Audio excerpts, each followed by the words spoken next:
Yo, what's good, people? You already know who it is. It's your boy, legendary Shonin, and I'm back with another video. I told you, when 2K19 drops, we're going crazy. So, I've already told you guys about the rep rewards. Now, we're going to start focusing on the builds. What build should you make? What builds are good? All of that good stuff. So, we haven't really got that much information at the moment for me to tell you what is the best build. One thing you guys will know, if you're subscribed to me and if you've been following me through 2K18, I'm not going to lead you guys on.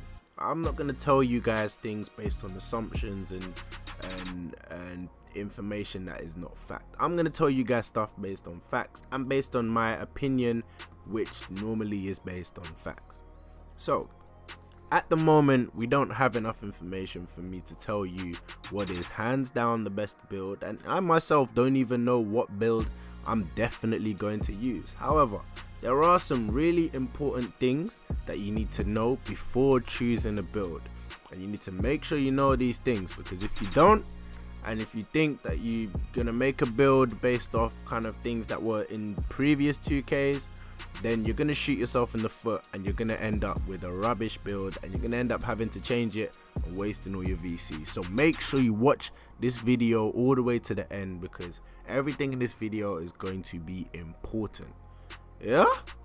Alright, so without further ado, let's get into this video, man. You know, let's go!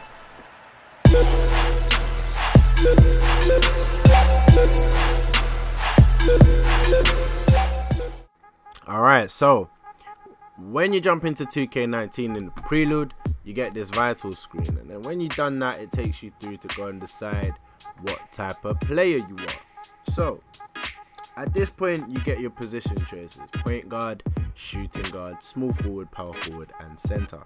Now, what is important here is that 2K19 is very much focused around your archetype and what your archetype is supposed to do, and that includes your position. So each position has a description, and while you may not think the description is important, trust me, for 2K19 it is important. So for the point guard, the description is: the one is the first player to touch the ball on a possession, fast break, half court, run a play, run and gun. It all starts with the point guard. Okay, so as the point guard, you are the primary ball handler, first one to touch the ball on a possession. Everything runs through you. Alright, great, lovely. Shooting guard.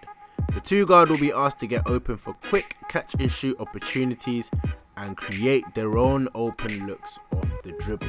So the first important thing that you need to know is that between a point guard and a shooting guard, a point guard, their primary role is to bring the ball up, handle the ball.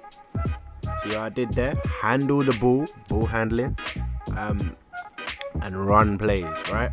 Whereas the shooting guard, it's the shooting guard's job to get open for catch and shoot opportunities and create their own looks off the dribble. See what I'm doing there?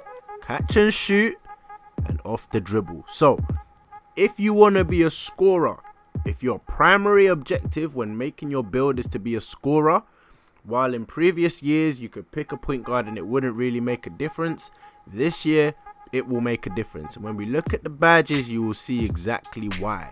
Alright, let's go to the other one. Small forward. Versatile enough to move seamlessly between outside shooter and inside scorer at a moment's notice. See that? Alright, cool. Forward. Take on his defender face to face, back them down in the paint. Stretch forward, shooting from range can also cause havoc on defenses. The center, no substitute for a dominant 5. Rebound at one end, finish in the paint at the other. Alright, so what's key here is that when you look at these descriptions, small forward, outside shooter and inside scorer, switch between the two. Alright, so that tells you that small forwards will be able to do a mix of both outside shooting, so hitting threes, and inside scoring. Not as well as the shooting guard when it comes to outside, but still pretty well. Power forward also cause havoc when shooting from range. So shooting outside the three, so shooting from 3 isn't really something they're gonna do a lot, but occasionally they might do that pretty well if you have the attributes for that. But defensively, they're gonna be very, very solid. You can see that. Take on this defender both face to face or back them down in the paint. So post scoring, inside scoring, power forward. Centers are really just gonna be rebounders and finishing in the paint. You can see they didn't mention anything about stretch fives. Yeah, they didn't mention it. So really and truly, if you're gonna make a center, I think they're nerfing the stretches. So stretches will still be there. Stretches will still be able to do their thing, but they're not gonna be as OP as they were last year. So don't think you can make a stretch and do the things you were doing last year. This year you can't. Yeah. All right. Cool. So that's the first thing. Make sure that the position you choose is related to what you want to do in the game. If you want to be a short scoring build, make a shooting guard. If you want to be a tall scoring build and you want to be able to score outside and inside, make a small forward. If you want to be able to score inside, power forward or center. Yeah? Alright, so between the point guard and the shooting guard, we're going to look at this point guard and you'll see the difference between a point guard and a shooting guard in terms of attributes, right? So the build everybody seems to be making is a shot creating primary and ball handling secondary. It's a strong build. You can finish, you can score outside and inside with the build. You've got good let me pull it up actually. So there you go. So it's a pretty strong build, as you can see. You can finish inside, layups and dunks are there. Mid-range is a beast. 3-point, you've got solid 3-point. Ball handling obviously is really good as well. Post offense is alright. Speed and acceleration are decent as well. So yeah, you're pretty good all around, right? But let's take a look at the badges. Look at the badges: 11 gold and 7 silver. One thing you need to remember is that with 2K19, badges are really important for two reasons. Firstly, obviously, if you get to 99 overall, all your silvers go to gold and your golds go to silver, right? But also, when you're in takeover, your badges get boosted. So badges are quite important this year. So when you look at the badges: gold, mid-range deadeye, difficult shots, tireless scorer, teardropper, ankle breaker, flashy passer, pick and roll maestro, dimer, one man fast break, free throw ace. So all of these gold badges are all really focused around you being a playmaker. Even though your primary archetype is shot creating and your ball handling is secondary, really you've got mid-range deadeye, difficult shots, and tireless scorer, and then you've got, that's pretty much it. From a shooting perspective, pick and roll maestro, you'll always have that as a point guard. That's a nice one to have. But really your only gold shooting badges are mid-range deadeye and difficult shots, right? So you're going to be able to shoot from the mid-range with your badges, right? And that's what you're going to be really good at. Now, if you go down to the silvers, you got corner specialist on silver. That's the only shooting badge you get on silver. All the others are all inside finishing badges, right? Then on bronze, that's when you start getting the other shooting badges: deep range deadeye, limitless range, catch and shoot. So as you can see, this build, even though shot creating is your primary and passing and ball handling is your secondary, as a point guard, your primary objective is to handle the ball. So that's why your shooting badges, you don't get that many shooting badges on gold, right? Even on silver, you don't get that many. Now, if I go to the shooting guard, watch this. So I'm going to make exactly the same build, the same exact build, but as a shooting guard, right? And watch what happens. So, shot creating, passing and ball handling. Attributes, pretty similar. In fact, pretty much exactly the same. If there are any differences, I don't know what they are. But when you look at the badges, 8 gold, 12 silver. So off rip, you're thinking, oh, there's less gold. Wait, watch this. So mid-range deadeye, difficult shots, tireless scorer, teardropper, ankle breaker, they're all gold. Yeah, that's cool. That's what we want, right? But look at the silver badges. Corner specialist, deep range deadeye, that was bronze before. Catch and shoot, that was bronze before. Even the finishing badges were bronze before. They're now silver. Diamond drops to silver, again, because your primary objective as a shooting guard is to score, not to assist. Pick and roll maestro goes to silver, again, same exact reason. So that's where the difference is. Limitless range is still on silver, but look, I mean, you're sacrificing Dimer, Lob City Passer, and Pick and Roll Maestro for Deep Range Deadeye, Catch and Shoot, and Lob City Finisher. That's not that big a deal, but Relentless Finisher as well. You're sacrificing those for those on silver. I think that's worth it. Personally, that's a sacrifice I'm very happy to make.